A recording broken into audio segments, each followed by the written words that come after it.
বাংলাদেশে ভারতের জাতীয় পতাকার ওপর পা দিয়ে মারানো হচ্ছে।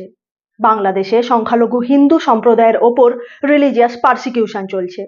আবার অপরদিকে সেখানকার হিন্দু বৈষ্ণব সম্প্রদায়ের একজন সাধু চিন্ময় কৃষ্ণ দাসের বিরুদ্ধে বাংলাদেশের জাতীয় পতাকার অবমাননার অভিযোগে দেশদ্রোহিতার মামলা চলছে। বাংলাদেশের সুপ্রিম কোর্ট তাঁর জামিন খারিজ করেছে, তাকে জেল হেফাজতে রাখা হয়েছে।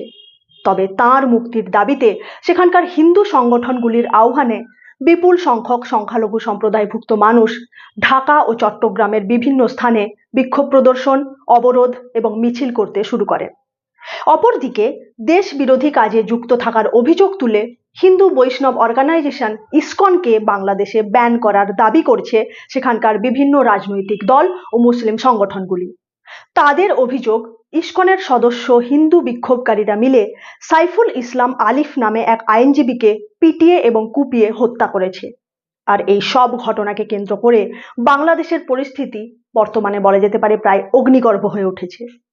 গত 5ই আগস্ট বাংলাদেশের তৎকালীন প্রধানমন্ত্রী শেখ হাসিনার দেশ ছেড়ে পালিয়ে যাওয়ার পর থেকে সেখানকার সংখ্যালঘু হিন্দু সম্প্রদায়ের ওপর নানা ধরনের অত্যাচার ও নির্যাতনের ঘটনা বাড়তে শুরু করে।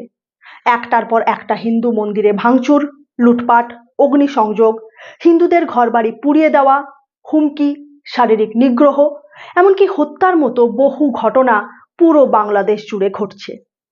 কিছুদিন পূর্বেই আমেরিকার নবনির্বাচিত রাষ্ট্রপতি ডোনাল্ড ট্রাম্প বাংলাদেশে হিন্দু সহ সব সংখ্যালঘু সম্প্রদায়ের ওপর হওয়া অত্যাচারের কড়া নিন্দা করেছিলেন।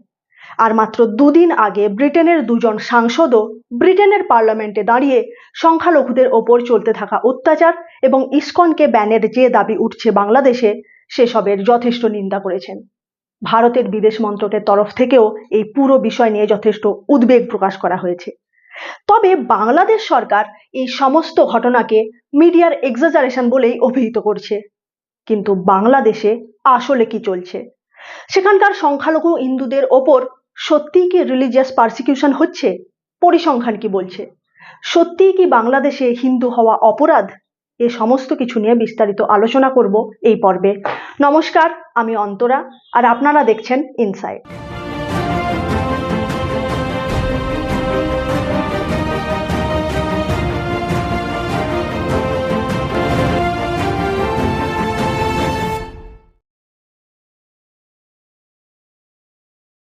বাংলাদেশে বর্তমান অশান্তির শুরুটা যে ঘটনার মাধ্যমে হয়, প্রথমে সেই ঘটনার কথায় আসি।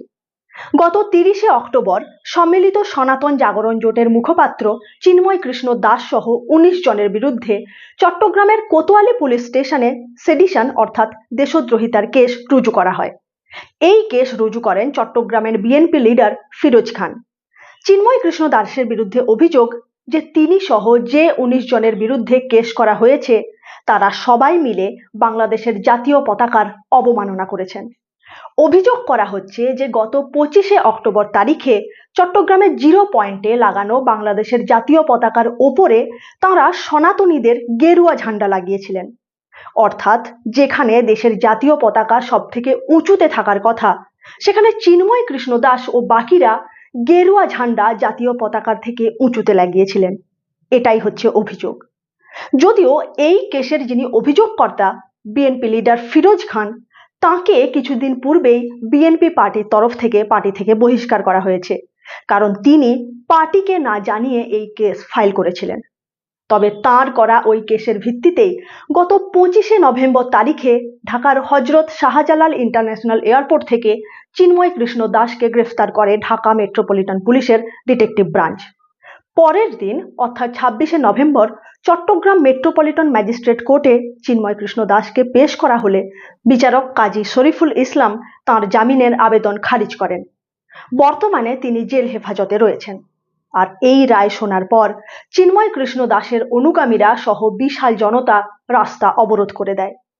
চিন্ময় কৃষ্ণকে আদালত থেকে জেলে নিয়ে যাওয়ার প্রিজন ভ্যানের রাস্তা আটকে বিক্ষোভ প্রদর্শনকারীরা রাস্তাতেই শুয়ে পড়ে। প্রায় 3 ঘন্টা ধরে সড়ক অবরুদ্ধ করে রাখা হয়। অবরোধ হটাতে বাংলাদেশের বর্ডার সিকিউরিটি ফোর্স আর পুলিশের সাথে বিক্ষোভকারীদের দফায় দফার সংঘর্ষ হয়। পরিস্থিতি নিয়ন্ত্রণে আনতে পুলিশ সাউন্ড গ্রেনেড ছোড়ে এবং লাঠিচার্জ করে।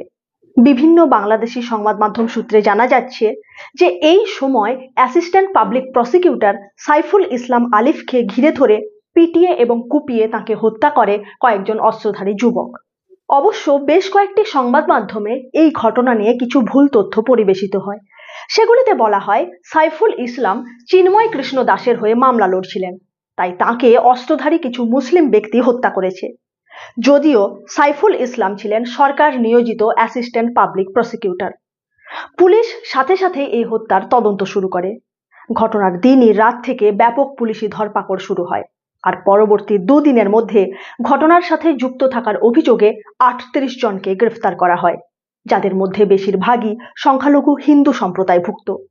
আর এই দুটি ঘটনা অর্থাৎ সম্মিলিত সনাতন জাগরণ জোটের মুখপাত্র চিন্ময় কৃষ্ণ দাসের গ্রেফতারি এবং আইনজীবী সাইফুল ইসলাম আলিফের হত্যা, এই দুটি ঘটনাকে কেন্দ্র করে বাংলাদেশের পরিস্থিতি অগ্নিগর্ভ হয়ে ওঠে। বাংলাদেশের সংখ্যাগরিষ্ঠ মুসলিম সম্প্রদায়ের বিভিন্ন সংগঠনের বক্তব্য যে ২৬ তারিখের ভাঙচুর এবং আলিফের হত্যার সাথে জড়িত ব্যক্তিরা সবাই ইসকনের সদস্য, আর ইসকন দেশ বিরোধী কাজের সাথে যুক্ত। ইসকন ভারতের মদতপুষ্ট এবং তারা বাংলাদেশকে অস্থিতিশীল করার ষড়যন্ত্র করছে, এরকমই অভিযোগ করে ইসকনকে ব্যান করার দাবি উঠছে বাংলাদেশে। বৈষম্য বিরোধী ছাত্র আন্দোলনের ছাত্র নেতারা, বিএনপি অ্যাসোসিয়েটেড আইনজীবীদের সংগঠন, জাতীয়তাবাদী আইনজীবী ফোরাম, হেফাজতে ইসলাম সহ বিভিন্ন সংগঠন ইসকনকে ব্যান করার দাবি করে মিছিল এবং বিক্ষোভ সমাবেশ করছে। এমনকি ইসকনকে ব্যান করার জন্য বাংলাদেশের সর্বোচ্চ আদালতে ৩টি পিটিশন দায়ের করা হয়েছে। এ নিয়ে শুনানির সময় বাংলাদেশের সুপ্রিম কোর্টে অ্যাটর্নি জেনারেল মোহাম্মদ আনিসুজ্জামান ২ বিচারপতির বেঞ্চের সামনে বলেন, ইসকন হচ্ছে একটি ধর্মীয় কট্টরপন্থী মৌলবাদী সংগঠন, তবে আদালত যেন এ নিয়ে রায়দান না করে, কারণ বাংলাদেশ সরকার এই সংগঠনের ওপর বিশদে তদন্ত করছে। এরকমই বক্তব্য পেশ করেন বাংলাদেশের অ্যাটর্নি জেনারেল। আর শুনানির শেষে সুপ্রিম কোর্টও বলে যে যেহেতু সরকার ইসকন নিয়ে অনুসন্ধান চালাচ্ছে, তাই এ ব্যাপারে যাবতীয় সিদ্ধান্ত সরকারই নেবে। তবে ইসকন সম্পর্কে বাংলাদেশ সরকারের কি মনোভাব তা অ্যাটর্নি জেনারেলের এই বক্তব্যেই পরিষ্কার হয়ে যায়। ইসকন, যার পুরো নাম international society for Krishna consciousness, এটি গৌড়ীয় বৈষ্ণব মতে বিশ্বাসী একটি হিন্দু ধার্মিক সংগঠন। আমেরিকার নিউ ইয়র্ক শহরে ১৯৬৬ সালে এই সংগঠনটি প্রথম প্রতিষ্ঠিত হয়, তবে এর হেডকোয়ার্টার রয়েছে পশ্চিমবঙ্গের নবদ্বীপের মায়াপুর শহরে। আর ব্রিটেন, আমেরিকা, অস্ট্রেলিয়া, রাশিয়ার মতো বিশ্বের ৮০টি দেশে ইসকনের ৬৫০টি মন্দির রয়েছে। এই সংগঠন নানা সময়ে বিভিন্ন ত্রাণ কার্যেও সক্রিয়ভাবে অংশগ্রহণ করেছে এবং কয়েক মাস আগে বাংলাদেশে যখন বন্যা হয়েছিল, তখনও ইসকন সক্রিয়ভাবে ত্রাণ কার্যে সহায়তা করেছিল। এবার বলি, কে এই চিন্ময় কৃষ্ণ দাস? চিন্ময় কৃষ্ণ দাস হচ্ছেন সম্মিলিত সনাতন জাগরণ জোটের মুখপাত্র। এই সংগঠন বাংলাদেশে সংখ্যালঘু হিন্দুদের মন্দির এবং বাড়িঘর পুড়িয়ে দেওয়া, লুটপাট, শারীরিক নিগ্রহ, এমনকি হত্যা সহ যে ধরনের অত্যাচার চলছে তার বিরুদ্ধে সংখ্যালঘুদের একজোট করার নেতৃত্ব প্রদানকারী একটি সংগঠন। সম্মিলিত সনাতন জাগরণ জোটের আহ্বানে গত বেশ কিছুদিন ধরে চট্টগ্রাম, রংপুর সহ বিভিন্ন অঞ্চলে সংখ্যালঘুদের বড় বড় সমাবেশ আয়োজিত হচ্ছিল, আর এই সব সমাবেশগুলিতে চিন্ময় কৃষ্ণ দাসকে বক্তৃতা দিতেও দেখা গেছে। কিছুদিন আগে পর্যন্ত চিন্ময় কৃষ্ণ দাস ইসকনের সংগঠনের সাথে যুক্ত ছিলেন। তিনি চট্টগ্রামের পুণ্ডরিক ধামের অধ্যক্ষ ছিলেন, যেটি ইসকনের একটি শাখা সংগঠন। তবে ডেইলি বাংলাদেশ সংবাদ মাধ্যমের প্রতিবেদন অনুযায়ী ২০২৩ সালের অক্টোবর মাস থেকে ইসকনের child protection office Chinmoy Krishna দাসকে ইসকনের সমস্ত সাংগঠনিক কাজকর্ম থেকে সাময়িকভাবে বরখাস্ত করেছিল এবং সার্বজনীন কীর্তন ও উপাসনা থেকে বিরত থাকার নির্দেশ দিয়েছিল। তার বিরুদ্ধে অভিযোগ ছিল শিশু নির্যাতনের, যদিও চিন্ময় কৃষ্ণ এই আদেশ উপেক্ষা করেন। আর এর পরিপ্রেক্ষিতে ২০২৪-এর জুলাই মাসে ইসকন থেকে তাকে পুরোপুরিভাবে বরখাস্ত করে দেওয়া হয়। চিন্ময় কৃষ্ণের গ্রেফতারের পর গত ২৮শে নভেম্বর তারিখে ইসকন বাংলাদেশের পক্ষ থেকে আয়োজিত একটি সাংবাদিক সম্মেলনে চিন্ময় কৃষ্ণের বরখাস্তের এই পুরো ব্যাপারটিকে ব্যাখ্যা করা হয় এবং বলা হয়, চিন্ময় কৃষ্ণের সাথে ইসকনের কোনো সম্পর্ক নেই এবং তিনি যা যা করেছেন সেই সমস্ত কৃতকর্মের দায় তাঁর নিজের, এর দায় ইসকন নেবে না। সেই সাথে ইসকনের তরফ থেকে আরও বলা হয় যে আইনজীবী সাইফুল ইসলামের হত্যার সাথে ইসকন কোনোভাবেই জড়িত নয়। তবে সাংবাদিক সম্মেলনে এ ধরনের বিবৃতি দেওয়ার পর যখন বিভিন্ন মহলে আলোচনা হচ্ছিল যে ইসকন চিন্ময় কৃষ্ণের সাথে দূরত্ব বাড়াচ্ছে, ঠিক তখনই ইসকনের তরফ থেকে সোশ্যাল মিডিয়া এক্সে একটি পোস্ট করা হয়, যেখানে বলা হয় ইসকন চিন্ময় কৃষ্ণ দাসের প্রতি সমর্থন জানাচ্ছে এবং হিন্দু সম্প্রদায় আর হিন্দু মন্দিরগুলির নিরাপত্তার দাবিতে শান্তিপূর্ণ আহ্বানের পক্ষে রয়েছে। তবে ইসকনের এই একই সাথে দুরকম অবস্থানের কি ব্যাখ্যা হতে পারে তা বোঝাটা মুশকিল। হতে পারে ইসকন বলতে চাইছে যে চিন্ময় কৃষ্ণ তাদের সংগঠনের সাথে যুক্ত নয়, কিন্তু তাকে এভাবে গ্রেফতারের বিরুদ্ধে তারা তার সমর্থনে রয়েছে। অপরদিকে গত 28শে নভেম্বর চিন্ময় কৃষ্ণ দাস সহ ইসকনের সাথে সম্পর্কিত 17 জন ব্যক্তির ব্যাংক অ্যাকাউন্ট 30 দিনের জন্য ফ্রিজ করার নির্দেশ দিয়েছে বাংলাদেশের সেন্ট্রাল ব্যাংকের আন্ডারে থাকা বাংলাদেশ ফিনান্সিয়াল ইন্টেলিজেন্স ইউনিট। তবে চিন্ময় কৃষ্ণের বিরুদ্ধে শিশু নির্যাতনের অভিযোগ নিয়ে বাংলাদেশি মিডিয়া এবং বাংলাদেশি ইউটিউব চ্যানেলগুলিতে জোর চর্চা হলেও আদতে চিন্ময় কৃষ্ণ দাসকে যে অভিযোগে গ্রেফতার করা হয়েছে তা বাংলাদেশের জাতীয় পতাকার অবমাননা সংক্রান্ত দেশদ্রোহিতার মামলা। যদিও দেশের জাতীয় পতাকার অবমাননা একটি স্পর্শকাতর বিষয়, কিন্তু এই অপরাধে চিন্ময় কৃষ্ণের জামিন খারিজ হয়ে যাওয়াটা লঘু পাপে গুরুদণ্ড বলেই মনে হয়। তবে হতে পারে চিন্ময় কৃষ্ণ যেভাবে সংখ্যালঘু হিন্দুদের একজোট করে সংখ্যালঘুদের ওপর হওয়া অত্যাচারের বিষয়টিকে প্রকাশ্যে তুলে ধরছিলেন এবং সরকারের উদ্দেশ্যে যে 8 দফা দাবি বিশেষভাবে তুলে ধরছিলেন, সেটাই সম্ভবত সরকারের শিরোপীড়ার কারণ হয়ে উঠছিল।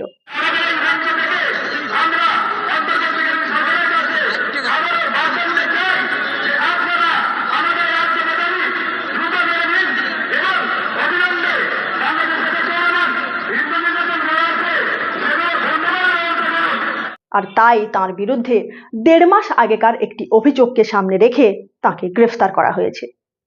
সম্মিলিত সনাতন জাগরণ জোট এবং চিন্ময় কৃষ্ণ সংখ্যালঘুদের জন্য যে 8 দফা দাবি তুলছিলেন তাতে বলা হচ্ছে সংখ্যালঘুদের বিভিন্ন দাবি দেওয়া এবং নানা সমস্যা মেটানোর জন্য আলাদা সংখ্যালঘু মন্ত্রক গঠন করতে হবে। সংখ্যালঘুদের বিরুদ্ধে অত্যাচার হলে তার দ্রুত বিচার, ক্ষতিপূরণ এবং পুনর্বাসনের জন্য বিশেষ সংখ্যালঘু ট্রাইব্যুনাল স্থাপন করতে হবে। সংখ্যালঘু সম্প্রদায়ের নিরাপত্তা এবং অধিকার সুনিশ্চিত করার জন্য সংখ্যালঘু সুরক্ষার বিশেষ আইন প্রণয়ন করতে হবে। বাংলাদেশে যে ভেস্টেড প্রপার্টি অ্যাক্ট রয়েছে, যাকে কাজে লাগিয়ে অনৈতিকভাবে সংখ্যালঘুদের জমি অন্য কেউ কেড়ে নিতে পারে, সেই আইনটিকে বাতিল করতে হবে। এরকমই 8টি দাবি। আর এই 8টি দাবিকে সামনে রেখে হিন্দু সম্প্রদায়ভুক্ত মানুষদের বিরাট বিরাট সমাবেশের আয়োজন করা হচ্ছিল, আর হাজার হাজার মানুষ তাতে যোগদান করছিলেন।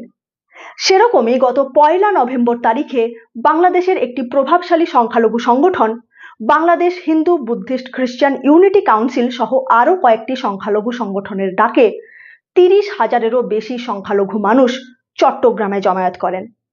ইউনিটি কাউন্সিলের তরফ থেকে অভিযোগ করা হচ্ছে যে আগস্টের 4 তারিখের পর থেকে হিন্দুদের ওপর 2000-টিরও বেশি আক্রমণের ঘটনা ঘটেছে, আর এই সব আক্রমণ ঠেকাতে বাংলাদেশের অন্তর্বর্তীকালীন সরকার চূড়ান্ত রূপে ব্যর্থ।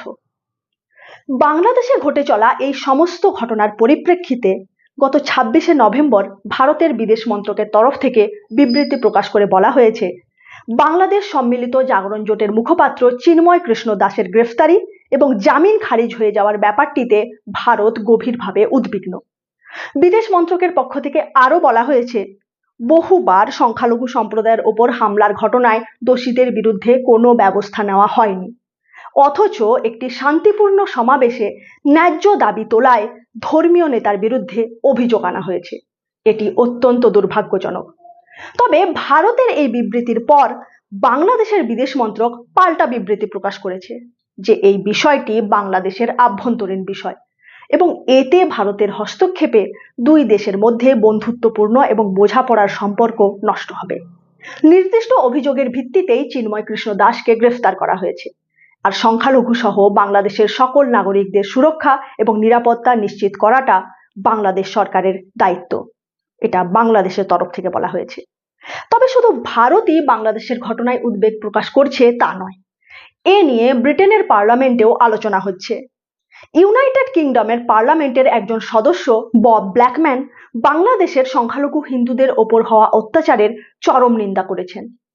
গত বৃহস্পতিবার পার্লামেন্টে বক্তব্য দেওয়ার সময় হ্যারো ইস্টের কনজারভেটিভ পার্টির সাংসদ ব্ল্যাকম্যান বলেন, আমি বাংলাদেশে হিন্দুদের ওপর যে ধরনের আক্রমণ চলছে এবং চিন্ময় কৃষ্ণ দাসের গ্রেফতারের নিন্দা জানাচ্ছি। তিনি আরো বলেন, বাংলাদেশের হাইকোর্টে যেভাবে ইসকনকে ব্যান করার চেষ্টা চলছে তাও যথেষ্ট চিন্তাজনক। Now, right now, Mr. Speaker, the International Society of Krishna Consciousness, who run Bhaktivinoda Manor in Elstree, the largest Hindu temple in this country, in Bangladesh, their spiritual leader is under arrest. Hindus across Bangladesh are being subject literally to death by their houses being burnt, their temples are being burnt, and there was an attempt today in the Bangladesh High Court to rule that ISKCON should be banned from the country. This is a direct attack on Hindus. ব্ল্যাকম্যানের এই বক্তব্যের প্রতি সমর্থন জানিয়ে ব্রিটেনের আরেক সাংসদ labour পার্টির MP Lucy Powell বলেন, বাংলাদেশে হিন্দুদের সাথে যা ঘটছে তা নিয়ে আমাদের বিদেশ মন্ত্রকের একটি বিবৃতি প্রকাশ করার আবেদন জানাচ্ছি। Absolutely right to highlight these issues. We support freedom of religion, belief everywhere, and that includes in Bangladesh. And I will certainly ask the Foreign Office to look into whether they can come forward with a statement about what's happening to Hindus in Bangladesh. অবশ্য এত কিছুর পরেও বাংলাদেশে সংখ্যালঘুদের ওপর আক্রমণের মাত্রা তো কমেইনি, উপরন্তু পরিস্থিতি আরো খারাপ হয়েছে। সংখ্যালঘুদের ওপর লাগাতার নির্যাতন চলছে। এমনকি গত 29 তারিখে চট্টগ্রামের 3টি মন্দিরে নতুন করে হামলার ঘটনা ঘটেছে। তবে এ ধরনের ঘটনা যে শুধুমাত্র এখনই ঘটছে তা নয়। শেখ হাসিনার বাংলাদেশ ছেড়ে পালিয়ে যাওয়ার পর থেকে ক্রমাগত নানা সমস্যা এবং ধারাবাহিক বিক্ষোভে জর্জরিত হচ্ছে বাংলাদেশ। তখন থেকেই সেখানকার সংখ্যালঘু সম্প্রদায়ের ওপর আক্রমণের মাত্রা বাড়তে শুরু করে। যদিও অনেকেই এই কথার বিরোধিতা করতে পারেন, তবে বাংলাদেশের পরিস্থিতি তখন যে কতটা খারাপ ছিল তা বোঝা যায় মোহাম্মদ ইউনূসের গত 8ই আগস্টের বক্তব্য থেকে। আইনশৃঙ্খলা ব্যাঘাত হচ্ছে, মানুষকে আক্রমণ করছে, ঘরবাড়ি জ্বালিয়ে দিচ্ছে, সম্পদ জ্বালিয়ে নষ্ট করছে, চুরি করছে, দিয়ে যাচ্ছে, অফিস আদালতে আক্রমণ করছে, সংখ্যালঘুদের উপর আক্রমণ করছে, হিন্দু, বৌদ্ধ, খ্রিস্টান, আহমদিয়া সবার উপর আক্রমণ করছে। এগুলো হলো ষড়যন্ত্রের অংশ। আমাদের কাজ হলো এটাকে রক্ষা করা, সবাইকে রক্ষা করা, এটাকে প্রতিটি মানুষ আমাদের ভাই, আমাদের বোন, তাদেরকে রক্ষা করা এবং আমাদের একটা শৃঙ্খলা ফিরিয়ে আসা। বিশৃঙ্খলা, সহিংসতা এগুলো হলো অগ্রগতির বড় শত্রু। দেশবাসীর কাছে আমার আবেদন, আপনারা যদি আমার উপরে বিশ্বাস রাখেন,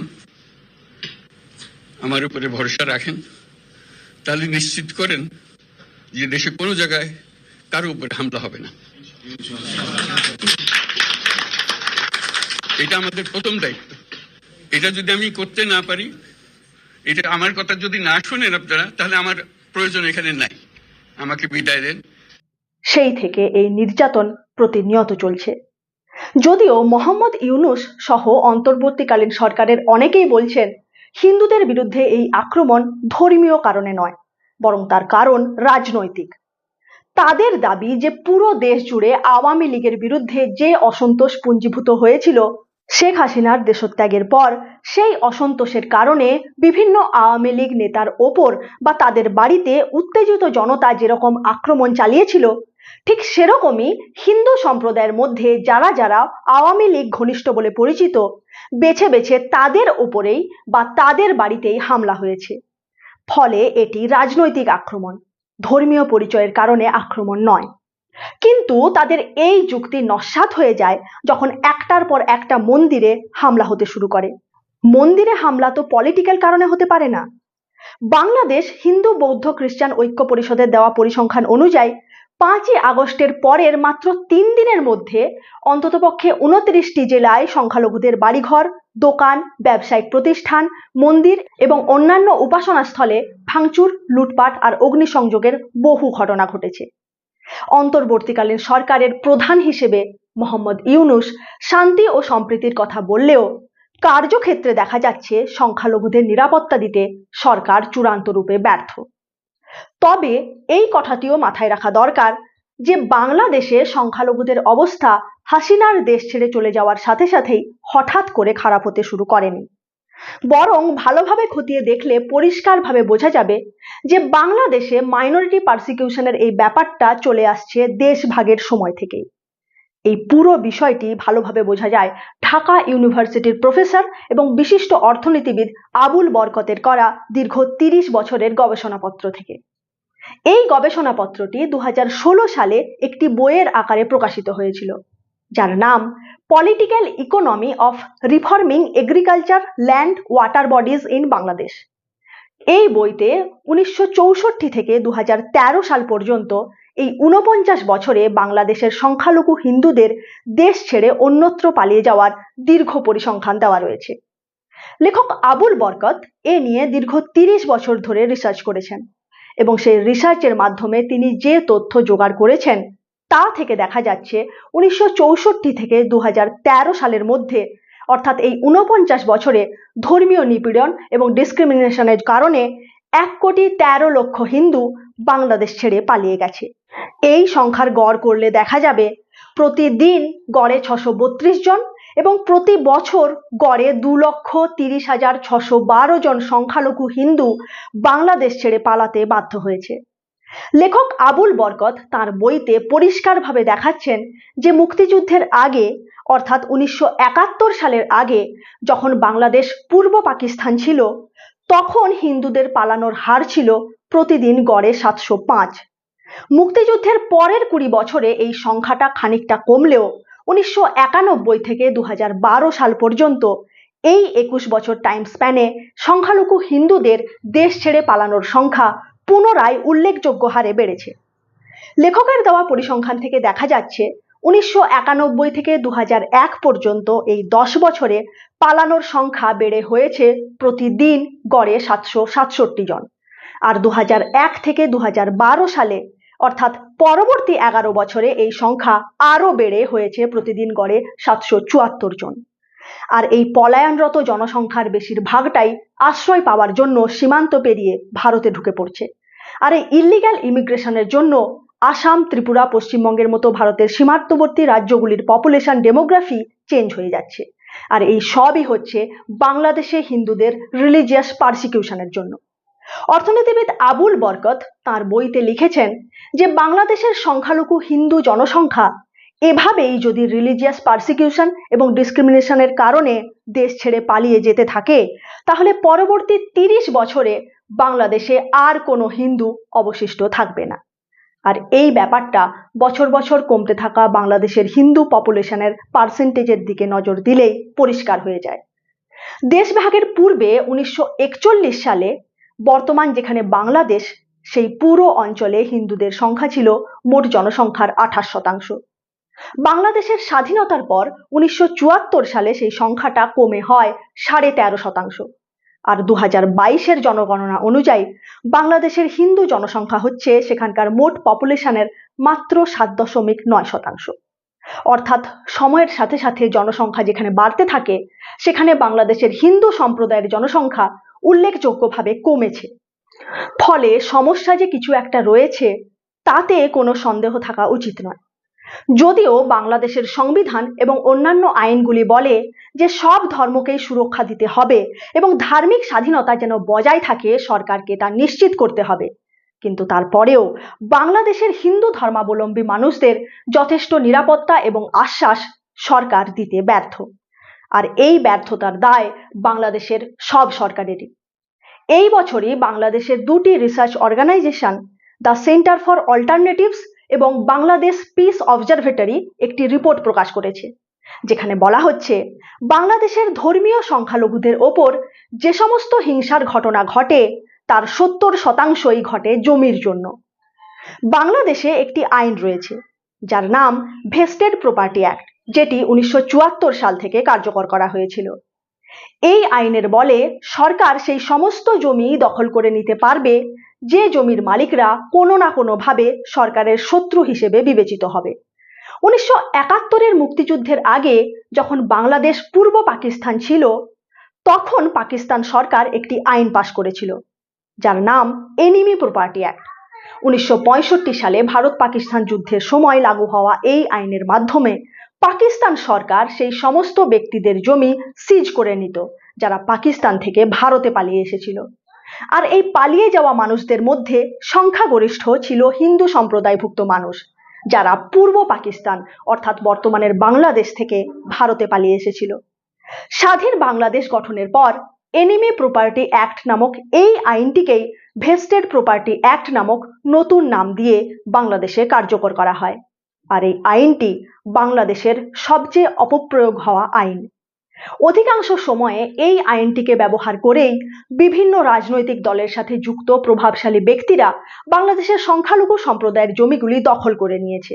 প্রফেসর আবুল বরকতের বইতে পরিষ্কারভাবে লেখা রয়েছে যে এই দুটি আইন, এনিমি প্রপার্টি অ্যাক্ট এবং ভেস্টেড প্রপার্টি অ্যাক্ট, এই দুটি আইনের কারণে বাংলাদেশের 60% সংখ্যালঘু হিন্দু ভূমিহীনে পরিণত হয়েছেন। ভূমিহীন মানুষদের কতটুকু অধিকার থাকে? ফলে কারো কাছ থেকে জমি কেড়ে নেওয়া মানে সেই দেশের ওপর থেকে তার অধিকারটাই কেড়ে নেওয়া। আর বাংলাদেশের প্রতিটি সরকারের আমলেই সংখ্যালঘুদের অধিকার এভাবেই একটু একটু করে খর্ব হয়েছে। যদিও এসব দখল হয়ে যাওয়া জমিগুলি তাদের আসল মালিকদের ফেরত দেওয়ার জন্য 2011 সালে আওয়ামী লীগ সরকার একটি বিল পাস করেছিল, যার নাম দ্য ভেস্টেড প্রপার্টিজ রিটার্ন বিল। তবে এতে সংখ্যালঘু সম্প্রদায়ের সামান্যই লাভ হয়েছে। প্রফেসর আবুল বরকত তার বইতে লিখেছেন যে এই ভেস্টেড প্রপার্টি অ্যাক্টের সবচেয়ে বড় বেনিফিশিয়ারি হচ্ছে আওয়ামী লীগ পার্টি। লেখকের কথায় মুক্তিযুদ্ধের পরবর্তী 35 বছরে আওয়ামী লীগ পার্টি এই আইনের সবচেয়ে বেশি সুবিধা নিয়েছে। অর্থাৎ দেখা যাচ্ছে বিএনপির আমল হোক বা আওয়ামী লীগের আমল, কোনো সরকারের আমলেই হিন্দুদের অবস্থা খুব একটা ভালো ছিল না। অপরদিকে সংখ্যালঘু হিন্দুদেরকে ভারতের সাথে জুড়ে রাখার একটা প্রবণতা বাংলাদেশে শুরু থেকেই রয়েছে। আবার বাংলাদেশি জনগণের মধ্যে ভারতের প্রতি বিদ্বেষের একটা প্রবণতা আন্ডার কারেন্টের মতো রয়েছে। অনেকেই ভাবছেন যে এটা হয়তো শেখ হাসিনার কার্যকালেই হয়েছে, যেহেতু বাংলাদেশের অধিকাংশ জনতা শেখ হাসিনার দমনপীড়নমূলক শাসনের বিরোধিতা করছিল। আর তাদের মতে ভারতের সমর্থনেই শেখ হাসিনা ক্ষমতায় টিকেছিলেন এবং দেশ থেকে পালিয়ে এখন তিনি ভারতের আশ্রয়ে রয়েছেন। তাই সেখানকার জনতা একই সাথে ভারতেরও বিরোধিতা করতে শুরু করে। যেমন এ বছরেরই শুরুর দিকে বাংলাদেশে নির্বাচনের পর মালদ্বীপের অনুকরণে সেখানে ইন্ডিয়া আউট ক্যাম্পেইন শুরু হয়েছিল। যদিও এই ক্যাম্পেইনের প্রভাব সেরকম একটা পড়েনি, তাও বাংলাদেশের একটা অংশের মানুষ সোশ্যাল মিডিয়াতে ভারতের বিরুদ্ধে বিষোদ্গার করা শুরু করেছিলেন। সেই ধারা এখনো চলছে।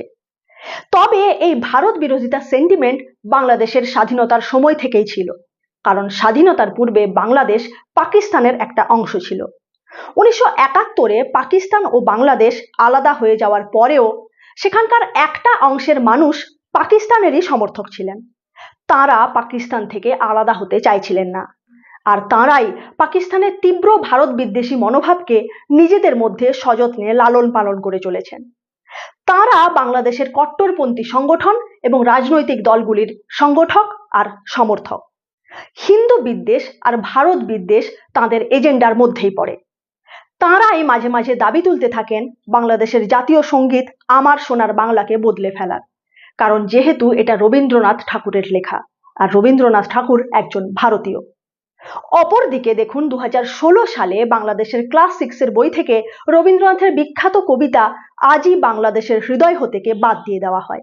যদিও সরকারের পক্ষ থেকে তখন বলা হয়েছিল যে এটি সিলেবাসের রুটিন পরিমার্জনা, তবুও সরকারের এই সিদ্ধান্ত হেফাজতে ইসলামের সেই দাবির সাথেই ম্যাচ করে, যেখানে তারা এই কবিতাটিকে বাদ দেওয়ার দাবি করছিল, কারণ এই কবিতাটি নাকি একজন হিন্দু দেবীর স্তুতিতে লিখিত। সেই সাথে বাংলাদেশের সিলেবাস থেকে শরৎচন্দ্র চট্টোপাধ্যায়, উপেন্দ্র কিশোর রায়চৌধুরী, সঞ্জীব চট্টোপাধ্যায়, সুনীল গঙ্গোপাধ্যায়ের রচনাও বাদ দেওয়া হয়। আবার এস ওয়াজেদ আলী বা হুমায়ুন আজাদের মতো মুসলিম ধর্মাবলম্বী সাহিত্যিকদের লেখাও সিলেবাস থেকে বাদ পড়ে। যদিও লেখক কবি সাহিত্যিকদের কোনো ধর্ম বা জাত হয় না, আমরা শুধু বোঝানোর জন্যই এ ধরনের টার্ম ব্যবহার করছি। তো এস ওয়াজেদ আলীর যে লেখাটি বাদ পড়ে সেটি হচ্ছে রাঁচি ভ্রমণ। কারণ হয়তো এস ওয়াজেদ আলী একজন ভারতীয় আর তাঁর লেখার বিষয়বস্তু হচ্ছে ভারতেরই একটি শহর রাঁচি। অবশ্য সাহিত্যিক হুমায়ুন আজাদ যদিও বাংলাদেশী, তবুও ক্লাস 5-এর সিলেবাস থেকে তার কবিতা বই বাদ পড়ে, কারণ সম্ভবত তিনি যে ধরনের মুক্তচিন্তার সমর্থক ছিলেন তা বাংলাদেশের কট্টর মৌলবাদীদের খুব একটা পছন্দ নয়। এমনকি মৌলবাদীরা তাকে ইসলামের শত্রু বলে মনে করত। 2004 সালে তার উপর আততায়ীর হামলাও হয়। তাছাড়া শেখ হাসিনার কার্যকালে দুর্গাপুজোর সময় প্রায় প্রতি বছরই সেখানকার কট্টরপন্থী গ্রুপগুলি ঝামেলা করার চেষ্টা করে। বেশ কয়েকবার দুর্গা প্রতিমা ভাঙা হয়েছে, পূজাস্থল অপবিত্র করা হয়েছে এবং হিন্দুদের ওপর অত্যাচার করা হয়েছে। ফলে বাংলাদেশের একটা অংশের মানুষের মধ্যে র্যাডিক্যাল ইসলামের প্রতি যে একটা টান রয়েছে, আর তাঁরাই সাধারণ জনগণের মধ্যে মাঝে মাঝে হিন্দু বিদ্বেষ আর ভারত বিদ্বেষের মনোভাবকে উস্কে দিতে থাকেন। এমনকি ভারতের প্রতি সহানুভূতি সম্পন্ন বা ভারতের সমর্থক এই অভিযোগে বাংলাদেশের দুটি প্রমিনেন্ট সংবাদ মাধ্যম প্রথম আলো এবং দ্য ডেইলি স্টার বিক্ষোভকারীদের আক্রমণের মুখে পড়েছে। সাংবাদিকদের আক্রমণ করা হয়েছে, পুলিশ সাংবাদিকদের গ্রেফতার করেছে, এমনকি সরকার 29 জন সাংবাদিকের প্রেস কার্ড বাতিল করে দিয়েছে। অর্থাৎ সংবাদ মাধ্যমের স্বাধীনতা খর্ব করার যে অভিযোগ হাসিনার আমলে ছিল, সেই একই কাজ এই অন্তর্বর্তীকালীন সরকারও করছে। আবার বর্তমানের পরিস্থিতিতে বাংলাদেশের সাধারণ জনগণের মধ্যে ভারত বিদ্বেষের মনোভাব যে কতটা ব্যাপকভাবে ছড়িয়েছে তা পরিষ্কারভাবে বোঝা যায় সোশ্যাল মিডিয়াতে ছড়িয়ে পড়া এই ছবিগুলি থেকে। দেখুন কিভাবে ভারতের জাতীয় পতাকাকে মারিয়ে জাতীয় পতাকার ওপর পা দিয়ে ভারতের প্রতি এবং ভারতের জাতীয় পতাকার প্রতি ঘোর অসম্মান প্রদর্শন চলছে বাংলাদেশে। এই ঘটনা Bangladesh University of Engineering and Technology BUETর ক্যাম্পাসে ঘটেছে। যে লজ্জাজনকভাবে ভারতের পতাকা ভুলুণ্ঠিত করে তার ওপর পা দিয়ে মারানো হচ্ছে, সেই চিত্র আমরা পুরোপুরিভাবে আপনাদের দেখাতে পারছি না, খানিকটা ব্লার করে আমাদের দেখাতে হচ্ছে। তবে সোশ্যাল মিডিয়াতে এই ফটোগুলি রয়েছে, আপনারা সেখান থেকে দেখে নিতে পারেন। ভারতের প্রতি এ ধরনের অসম্মানজনক কাজ চলছে সেই বাংলাদেশে, যে বাংলাদেশ গঠনের জন্য, যে বাংলাদেশকে স্বাধীনতা দেওয়ার জন্য ভারতের বীর সৈনিকরা নিজেদের রক্ত, নিজেদের জীবন পর্যন্ত উৎসর্গ করে দিয়েছিলেন। 1971-এর যুদ্ধে বাংলাদেশের সাধারণ নাগরিকদের গণহত্যা আটকানোর জন্য পাকিস্তানি বাহিনীকে ঠেকাতে প্রায় 2.5 লক্ষ ভারতীয় সৈনিক নিজেদের জীবন পর্যন্ত বাজি রেখে লড়াই করেছিলেন, যাদের মধ্যে 3000-এরও বেশি সৈনিক মৃত্যুবরণ করেছিল। সেই বাংলাদেশ ভারত না থাকলে আজ হয়তো যার অস্তিত্বই থাকতো না, সেই দেশ আজ সব ভুলে ভারতের প্রতি এ ধরনের উৎকট অসম্মান প্রদর্শন করছে। কোনো নিন্দাই হয়তো এর জন্য যথেষ্ট নয়। তবে ভারতেও এ ধরনের অসম্মানজনক এবং অনভিপ্রেত একটি ঘটনা ঘটেছে বলে অভিযোগ আসছে। কলকাতাতে অবস্থিত বাংলাদেশের ডেপুটি হাই কমিশনের সামনে বঙ্গীয় হিন্দু জাগরণ মঞ্চ নামক একটি সংগঠনের ডাকে হওয়া র্যালিতে বাংলাদেশের পতাকা পুড়িয়ে দেওয়ার অভিযোগ করছে বাংলাদেশ। এ ধরনের ঘটনা যথেষ্ট নিন্দনীয় এবং কোনো মতেই সমর্থনযোগ্য নয়। সেই সাথে আরেকটি কথাও বলে রাখা প্রয়োজন যে অনেকেই হয়তো অভিযোগ করবেন যে ভারতেও তো সংখ্যালঘু সমস্যা রয়েছে। সাম্প্রতিক সময়ে এবং বিগত সময়ে সংখ্যালঘুদের ওপর নানা নির্যাতনের অভিযোগ সামনে এসেছে। তাহলে বাংলাদেশের সংখ্যালঘু নির্যাতন নিয়ে ভারতের তো কথাই বলা উচিত নয়। কিন্তু আপনি যদি পরিসংখ্যানের দিক থেকে বিবেচনা করেন, তাহলে একেবারেই অন্য চিত্র সামনে আসবে। 1947 সালে দেশভাগ এবং ভারতের স্বাধীনতা লাভের পর হওয়া জনগণনা থেকে দেখা যাচ্ছে 1951 সালে ভারতের মোট মুসলিম পপুলেশন ছিল ভারতের মোট জনসংখ্যার 9.8%, আর 2011 সালের জনগণনায় সেই মুসলিম পপুলেশন বেড়ে হয়েছে 14.2%। অর্থাৎ ভারতের মুসলিম পপুলেশন বেড়েছে, বাংলাদেশের মতো কমেনি। তাছাড়া আপনি যদি সংখ্যার দিক থেকে বিচার করেন, তাহলে ভারতের মুসলিম জনসংখ্যা হচ্ছে 21 কোটিরও বেশি, যা বাংলাদেশের মোট জনসংখ্যার থেকেও অনেকটা বেশি। অথচ এত সংখ্যক মুসলিম জনসংখ্যা যে দেশে রয়েছে, সেখানে তাদের উপর নির্যাতন হওয়ার কটা অভিযোগ এসেছে? স্বাধীন ভারতের ইতিহাস 77 বছরের পুরনো, আর এই দীর্ঘ 77 বছরে ভারতে মুসলিমদের সংখ্যা বেড়েছে। অপরদিকে বাংলাদেশের মাত্র 53 বছরের ইতিহাসে হিন্দুদের সংখ্যা উল্লেখযোগ্যভাবে কমেছে। পার্থক্যটা এখানেই। ভারতের সংবিধানে মুসলিমদের জন্য ভারতের সব নাগরিকদের মতোই সমান অধিকার, সমান সুরক্ষা, সমান সুবিধার বন্দোবস্ত রয়েছে। তাদের জন্য আলাদা সংখ্যালঘু উন্নয়ন মন্ত্রক রয়েছে, তাদের জন্য নিজস্ব মাদ্রাসা বোর্ড রয়েছে, এমনকি ভারতের মুসলিমরা তাদের নিজস্ব পার্সোনাল ল, শরিয়ত অ্যাপ্লিকেশন ল অনুযায়ী গভর্নড হয়। এই সমস্ত সুবিধা ভারতের সংবিধান লাগু হওয়ার দিন থেকেই মুসলিমরা পেয়ে আসছে, আর এর জন্য তাদেরকে আন্দোলন, বিক্ষোভ, মিছিল কিছুই করতে হয়নি। আর বাংলাদেশে স্বাধীন হওয়ার এত বছর পরেও সেখানকার হিন্দুদের এবং অন্যান্য সংখ্যালঘু সম্প্রদায়দের ন্যায্য অধিকারের জন্য, সুরক্ষার জন্য বিক্ষোভ সমাবেশ করতে হচ্ছে, মিছিল করতে হচ্ছে। এটাই হচ্ছে বাংলাদেশের সাথে ভারতের পার্থক্য। ফলে বাংলাদেশকে স্বীকার করে নিতে হবে যে কিছু খামতি অবশ্যই রয়েছে, তবে বাংলাদেশের অন্তর্বর্তীকালীন সরকার সমস্যাকে স্বীকার করতেই চাইছে না। সমস্ত কিছুকে মিডিয়া এক্সাজারেশন বলে খারিজ করে দিচ্ছে, আর এতে সেখানকার সংখ্যালঘুদের মনে সরকারের প্রতি ভরসা কমে যাচ্ছে। আর এই ব্যাপারটা বাংলাদেশ সরকারের পক্ষে আদৌ ভালো নয়, কারণ এই সরকার নির্বাচনে বিজয়ী হয়ে আসেনি। এই সরকার অন্তর্বর্তীকালীন সরকার, যাদের দায়িত্ব বাংলাদেশের বিভিন্ন ক্ষেত্রে যে সমস্ত খামতিগুলি রয়েছে, যে সমস্ত সমস্যা রয়েছে তার সমাধান করে এবং সংবিধান পরিমার্জনা করে এমন একটি সুসংহত পথ তৈরি করা, যার মাধ্যমে বাংলাদেশ আগামী দিনে উন্নতির দিকে এগিয়ে যেতে পারে। কিন্তু এই অস্থিতিশীল অবস্থা যদি দীর্ঘদিন ধরে চলতে থাকে, তাহলে অন্তর্বর্তীকালীন সরকার তার দায়িত্ব যথাযথভাবে পালন করতে পারবে না, যে জন্য সেখানকার সাধারণ জনগণ তাদের হাতে দেশের দায়িত্ব তুলে দিয়েছিল। ফলে বাংলাদেশের অন্তর্বর্তীকালীন সরকারের প্রতি সেখানকার সাধারণ জনগণের মধ্যে যদি ক্রমাগত হতাশা আর অসন্তোষের মনোভাব গড়ে উঠতে থাকে, তাহলে সেখানকার সেই রাজনৈতিক দলগুলিরই ফায়দা। আর এই ব্যাপারটা মোহাম্মদ ইউনূসের নেতৃত্বাধীন অন্তর্বর্তীকালীন সরকার যত তাড়াতাড়ি বুঝবে ততই মঙ্গল। ফলে দেশে সংখ্যালঘু সমস্যা সহ আরো বেশ কিছু সমস্যা যে রয়েছে তা তাদের স্বীকার করতে হবে, কারণ সমস্যা আছে স্বীকার করলেই সমস্যার সমাধানও বেরোবে। সরকারকে সংখ্যালঘু সম্প্রদায়দের নিরাপত্তা সুনিশ্চিত করতে হবে, তাদের বিশ্বাসভাজন হতে হবে। সবাইকে নিয়েই বাংলাদেশ এগোতে পারবে, কাউকে পেছনে ফেলে কারো অধিকার খর্ব করে বাংলাদেশ এগোতে পারবে না। এ ব্যাপারে আপনারা কি ভাবছেন? আপনাদের মতামত কমেন্টের মাধ্যমে আমাদের অবশ্যই জানান। আগামী পর্বে আপনাদের সাথে আবার দেখা হচ্ছে। ভালো থাকুন, সুস্থ থাকুন, ধন্যবাদ।